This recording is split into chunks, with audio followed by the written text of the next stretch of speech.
হজ করলে আসলে কি প্রতিদান পাওয়া যায় দুনিয়া আখিরাতে? আল্লাহ রাব্বুল আলামিনের হাবিব সাইয়্যিদুনা মুহাম্মদুর রাসূলুল্লাহ সাল্লাল্লাহু আলাইহি ওয়াসাল্লাম বলেছেন, সাল্লাল্লাহু আলাইহি ওয়াসাল্লাম। ইন্নাল হাজ্জাল মাবরুর লাইসা লাহু জাযাউন ইল্লাল জান্নাহ। নিশ্চয়ই একমাত্র মকবুল হজের বিনিময় জান্নাত ছাড়া আর কিছুই নয়। রাসূল আরবি সাল্লাল্লাহু আলাইহি সাল্লাম অন্য হাদিসে ইরশাদ করেছেন যে তুমি হজ করছো আর মনে মনে এই ধারণা করছো আমার হজ কবুল হলো কিনা, এই ধারণা করাটা অন্যায়। অর্থাৎ ধারণা করা যাবে না, অর্থাৎ হজ কবুল হয়েছে এটাই হলো আল্লাহ পাকের পক্ষ থেকে রাসূল আরবি সাল্লাল্লাহু আলাইহি সাল্লামকে যে মেসেজ দেওয়া হয়েছে। অর্থাৎ এক ব্যক্তির হজ কবুল হলেই তো আল্লাহ রাব্বুল আলামিনের সন্তুষ্টির জন্যই তো সে যাচ্ছে। তা উদ্দেশ্য যদি আল্লাহ পাকের সন্তুষ্টি থাকে, আল্লাহ রাব্বুল আলামিন হজের যতগুলো পয়েন্ট রয়েছে সবগুলো মকবুলিয়াত। হজের যখন সে বাইতুল্লাহ শরীফের জিয়ারত করবে, কাবার সে গিলাফ ধরবে, এখানে আল্লাহ পাকের তার দোয়াকে কবুল করে নেওয়া হয়। এবং আরাফার ময়দানে যে অবস্থান করবে, এখানে ইয়ৌমে আরাফা, এটা হলে মোমেনের জন্য এর চেয়ে উত্তম দিন আর কিছুই হতে পারে না। সুবহানাল্লাহ। লিকুল্লে আবদিন ওতাকা, আল্লাহ রাব্বুল আলামিন সমগ্র বান্দাকে এদিনে মাফ করে দেওয়া হয়। এবং যে হাজি নিজে তার জন্য ইস্তেগফারের জন্য, ক্ষমার জন্য আল্লাহ পাকের কাছে ইস্তেগফার করেন, ক্ষমা চান, আল্লাহ পাক তাকে মাফ করে দেন। এবং ওই হাজি যাদের জন্য ইস্তেগফার করেন তাদেরকেও আল্লাহ পাক ক্ষমা করে দেন। আল্লাহ পাক হাজিদেরকে কত সম্মান দান করেছেন।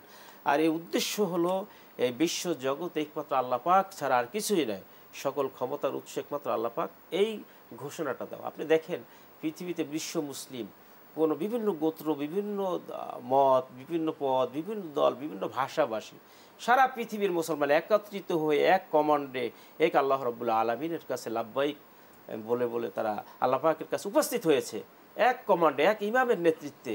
এটা হলো আল্লাহ পাকের যে পাওয়ার, আল্লাহ পাকের ক্ষমতা, আল্লাহ রাব্বুল আলামিন যে একমাত্র ক্ষমতার উৎস এবং ক্ষমতার মালিক, এর চাইতে বড় ঘোষণা আর কিছুই হতে পারে না। এবং আপনি যখন ইহরাম বাঁধলেন, অর্থাৎ দুনিয়ায় আপনি পরিপূর্ণভাবে আপনার এত সম্পদ, এত কিছু থাকার পরেও আপনি আল্লাহ পাকের কাছে সব কিছু ছেড়ে দিয়ে দুইটা কাপড়ে আল্লাহ পাকের কাছে হাজির হয়ে যান। অর্থাৎ আমাদেরকে মনে করিয়ে দিচ্ছে যে তোমাকে দুনিয়ার সব কিছু ছেড়ে খুব খুব কাছাকাছি সময় তোমাকে বিদায় নিতে হবে। সেই প্রস্তুতির জন্য তুমি এই হজটা, সেটার একটা পরিপূর্ণ একটা সিস্টেম, সেটা প্র্যাকটিস আল্লাহ পাক হজের মাধ্যমে করে দিচ্ছেন। এবং আপনি যখন দেখেন, যখন হাজিরা মুজদালেফায় যখন রাত্রি যাপন করে, কে ধনী কে দরিদ্র, কে কোথায়, কোনো ভেদাভেদ নেই, সকলে একই জায়গায় মাটিতে একদম আল্লাহ পাকের সেই জমিনে সকলে শুয়ে যাচ্ছেন একই কাতারে। এখানে ধনী দরিদ্র আল্লাহ পাক, অর্থাৎ মানুষের যে মনুষ্যত্ব, নৈতিকতা, মানুষের হিউম্যানিক কালচার, মানুষের যে মূল বেসিক পয়েন্ট, যে একমাত্র সকলে আল্লাহ পাকের ইবাদতকারী, আল্লাহ পাকের সৃষ্টি এবং আল্লাহ পাকের কাছে ফিরে যেতে হবে।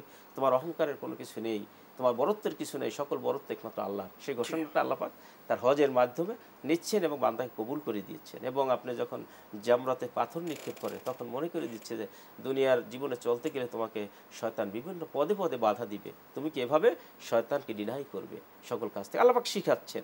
এবং যখন আপনি বাইতুল্লাহ শরীফে জিয়ারত করছেন, অর্থাৎ এই যে ঘুরছেন 7 বার, এর কাছে যে তুমি যত কিছু কাজ করো একমাত্র আল্লাহ পাকের সামনে রেখে, আল্লাহ পাককে উদ্দেশ্য করে তুমি তোমার জীবনকে আবর্তিত করবো। অর্থাৎ আল্লাহ পাক হজের মাধ্যমে বান্দা থেকে জাগতিক এবং আধ্যাত্মিক ট্রেনিং দিয়ে পরিপূর্ণ পরিশুদ্ধ করে একমাত্র আল্লাহ পাকের মকবুল বান্দা হিসেবে আল্লাহ পাক কবুল করিয়ে নেবেন। এটাই হলো হজের মূল কনসেপ্ট, হজের মূল শিক্ষা।